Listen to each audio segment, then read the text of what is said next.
क्या हो अगर मैं कहूँ हमें जो भी पढ़ाया जाता है या सिखाया जाता है स्कूल्स में हो, प्राइवेट इंस्टीट्यूशंस में, प्राइवेट टीचर्स के द्वारा या फिर किसी के भी द्वारा या फिर घर में मैं कहूँ अगर माँ-बाप या फिर भाई-बहन के द्वारा भी जो भी हमें पढ़ाया या सिखाया जाता है, वो तरीका बहुत ही गलत है। जिसकी वजह से आज हम अपने एजुकेशन सिस्टम को बहुत ही ज़्यादा कोसते हैं, गालियाँ देते हैं और क्रिटिसाइज़ करते हैं। देखो, बात वो नहीं है कि अपना एजुकेशन सिस्टम बहुत अच्छा है, नहीं, बिल्कुल नहीं। मैं उसको डिफेंड बिल्कुल नहीं कर रहा। पर यहाँ मैं ये बोल रहा हूँ कि हमारा समाज, हमारे माँ-बाप, हमारे रिश्तेदार और हमारे सो कॉल्ड प्राइवेट टीचर्स का भी बहुत बड़ा योगदान है हमें एजुकेटेड फूल बनाने को। और ऐसा मैं क्यों बोल रहा हूँ तो थोड़ा देर सब्र कर लीजिए, आगे आएगा ये सब, मैं सब कुछ के बारे में बात करने वाला हूँ। तो चलिए स्टार्ट करते हैं आज का ये वीडियो। तो देखिए अगर आप ऊपर-ऊपर से देखेंगे और लॉजिकली सोचेंगे तो मुझे ये बोलेंगे कि भाई इसमें माँ-बाप, समाज और अपने प्राइवेट टीचर्स का क्या गलती है? सारी गलती तो एजुकेशन सिस्टम की है, गवर्नमेंट एजुकेशन सिस्टम जो हमें बताता है कैसे पढ़ना है, कैसे पढ़ना नहीं है। स्कूल्स में, कॉलेजेस में प्राइवेट और गवर्नमेंट टीचर्स हमें बताते हैं कि कैसे पढ़ना है, कैसे नहीं पढ़ना है। वो पढ़ाते हैं, वो सिखाते हैं, उसका गलती है। पर सच कहूँ दोस्त, सिर्फ उनका नहीं है, सबका गलती है इसमें। चलो बताता हूँ। तो देखो दोस्तों, एक स्टूडेंट होने के नाते और बीइंग अ प्राइवेट टीचर जहाँ पर मैंने काफ़ी सारे बच्चों को पढ़ाया है, तो उस बेसिस के एक्सपीरियंस से मैं ये बोल सकता हूँ कि देखो, जब भी अगर मान लो, अगर प्रैक्टिकल एग्जांपल से समझाऊँ तो अगर आपको स्कूल में किसी एक टॉपिक के बारे में डिस्कस किया जाता है या पढ़ाया जाता है, तो आप क्या करते हो, उस टॉपिक को स्कूल में ज़्यादातर नहीं समझ पाते हो क्योंकि आपके स्कूल में समझाते ही नहीं ठीक से। तो इसलिए आप रखते हो प्राइवेट ट्यूटर। एम आई राइट? ठीक है। तो प्राइवेट टीचर जब भी आपने रखा तो बाद में जाते हो प्राइवेट टीचर के पास उस टॉपिक को समझने। और काफ़ी सारे आजकल ऐसे प्राइवेट टीचर्स हैं जो टॉपिक को तो समझाते हैं पर बहुत ही गलत तरीके से समझाते हैं, जिसकी वजह से आपको तब तो उसको मेमोराइज़ करने में या फिर को रट्टा मारने में आसानी हो जाती है और बाद में जाके आप उसको लिख के भी आते हो एग्ज़ाम में और पास भी कर लेते हो। एम आई राइट?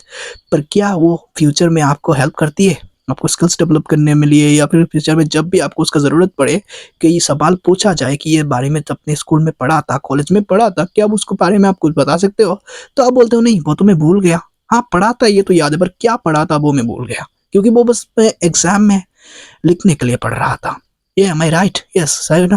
तो अब तुम बोल रहे होगे भाई ये सब क्यों बोल रहा है, या तो तुम्हें पता है, अब मुद्दे पे आना सीधा। तूने जो बोला था कि इसमें हमारा पेरेंट्स, समाज और प्राइवेट टीचर्स की भी गलती है, तो वो क्या है वो बता, वो हमें सुनना है। अच्छा ठीक है, तो बताता हूँ ना दोस्त। ओके, तो देखो अगर आप लॉजिकली समझते हो तो लॉजिकली समझाता हूँ, ठीक है? अगर आपने किसी टॉपिक स्कूल में पढ़ा तो आपने प्राइवेट ट्यूटर क्यों रखा? क्योंकि आपको वो स्कूल में समझ नहीं आया। एम आई राइट? तो जब आपने प्राइवेट टीचर रखा तो उसके पास आप क्यों गए? क्योंकि उस टॉपिक को आपको समझना था। पर प्राइवेट टीचर ने क्या किया? उन्होंने मार्क्स के बारे में बात की। बिल्कुल, एम आई राइट? क्योंकि अगर आपको मार्क्स नहीं आएगा तो आप पास नहीं होगे, अगर पास नहीं होगे तो आपको फर्दर आगे डेवलपमेंट नहीं होगा। आप कॉलेज नहीं जा पाओगे, कॉलेज नहीं जा पाओगे तो डिग्री नहीं आएगी और डिग्री नहीं आएगी तो नौकरी नहीं आएगी। एम आई राइट? अब तुम बोलोगे इसमें भी तो अपना एजुकेशन सिस्टम की ही गलती है ना भाई, तो इसमें हमारा प्राइवेट टीचर या फिर गवर्नमेंट या फिर माँ बाप की क्या गलती हो गई? रुको रुको, सब्र करो, अभी आता हूँ मैं, लाइन में अभी खत्म नहीं हुआ है। तो जोक्स अपार्ट में जो बोल रहा था, देखो सुनो और अच्छे तरीके से समझो। ओके ठीक है, तो चलो एक प्रैक्टिकल एग्जांपल, आई मीन मेरी एग्जांपल लेके मैं समझाता हूँ। देखो मैं जब 10th में स्कूल में पढ़ता था तब काफ़ी सारे ऐसे टॉपिक्स होते थे जो मुझे समझ नहीं आता था जब स्कूल में पढ़ाते थे सर।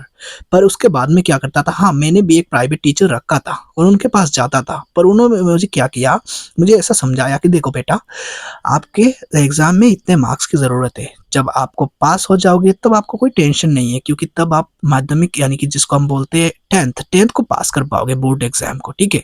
और अगर बोर्ड एग्ज़ाम को अच्छे मार्क्स से पास कर पाए तो आपको 12th और 11th में साइंस लेने में दिक्कत नहीं होगी। समझे मेरी बात?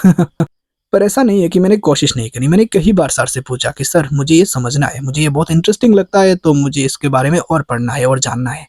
पर सर ने बोला अरे भाई साहब इतने जान के क्या करोगे तुम? तुम्हें अभी पास मार्क्स से और अपने परीक्षा में अच्छे तरीके से लिखने से मतलब है। तुम्हें उतना ज़्यादा डेप्थ में जाने का कोई ज़रूरत नहीं है क्योंकि अब ऐसा कोई नहीं पूछेगा। एंड यू नो उससे क्या हुआ? उससे हुआ यूँ कि मेरे अंदर में जो क्यूरियोसिटी थी, जो जानने का इच्छा था, सीखने का और भी और अच्छे तरीके से समझने का एक कला था, वो मर गया।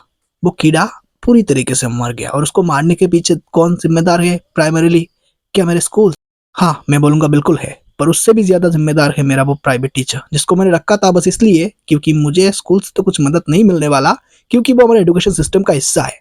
तो मैंने रखा था उसको जिससे मुझे उम्मीदें थी, उस प्राइवेट टीचर से जो मुझे इस टॉपिक को अच्छे तरीके से समझाएगा। पर उसने भी क्या किया? मेरे मार्क्स के बारे में सोचा और तब मुझे भी मेरे मार्क्स के बारे में सोचना पड़ा क्योंकि मेरा मार्क्स नहीं आएगा तो मैं पास नहीं करूँगा, मैं पास नहीं करूँगा तो पेरेंट्स खुश नहीं होंगे, पेरेंट्स खुश नहीं हुए तो पेरेंट्स मुझे डाँटेंगे और पेरेंट्स खुश नहीं होंगे तो मैं खुश नहीं होऊँगा। समझ रहे हो?